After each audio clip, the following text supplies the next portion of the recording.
I was born in Texas, raised in Texas too. Pretty much a few months after I was born, I entered foster care.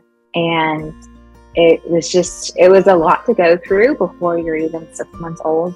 So I kind of didn't really experience any stability or permanency in that very crucial time of babyhood. A year and 10 days after I was born, my brother was born. And our birth mom was very young. She was not even a freshman in high school. And she had her own struggles. Her own family was not supportive or safe. It was very much a multi-generational thing, which is why we ended up in foster care. My birth mom was in foster care.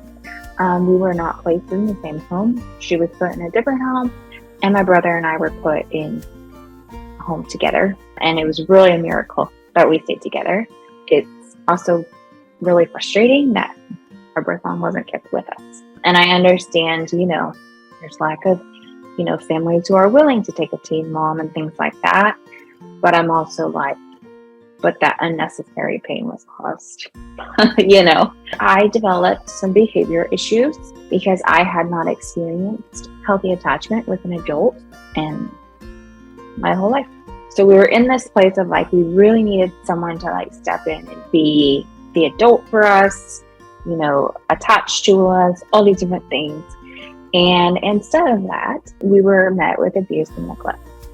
And our foster mom in that placement abused and neglected me. She neglected my brother. We were told like this would be a good thing, this would be a safe place, all those things. And then it wasn't. And then you have this trauma and it's like, it gets ingrained into you. I still struggle with food today. I still struggle with physical touch today. And it's been more than 2 decades. I didn't know what was going to happen. I was being abused for the behaviors that I was exhibiting because of things that were out of my control. So that was really hard.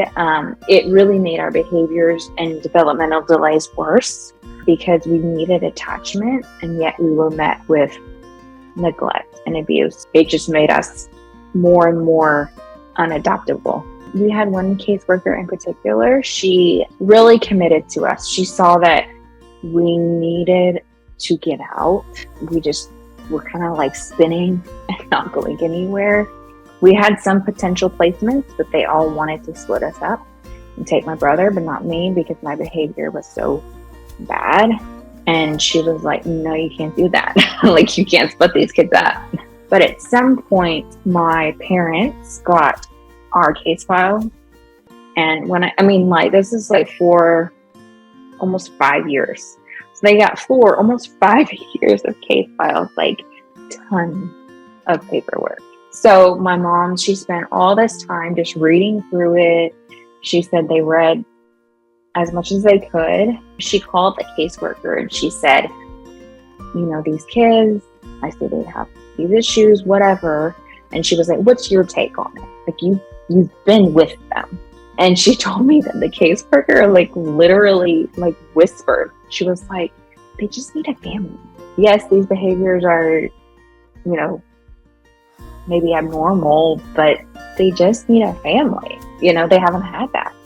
And they can't put that on paper. And so we were adopted together, which was absolutely a miracle. My caseworker, she actually stayed past her maternity leave because she knew that if she left, our case would start over and we probably wouldn't end up together. I'm really, really grateful for that. And whenever people ask me, what was the best part of foster care? I'm like, I got to keep my brother. And that's it. That's pretty much it.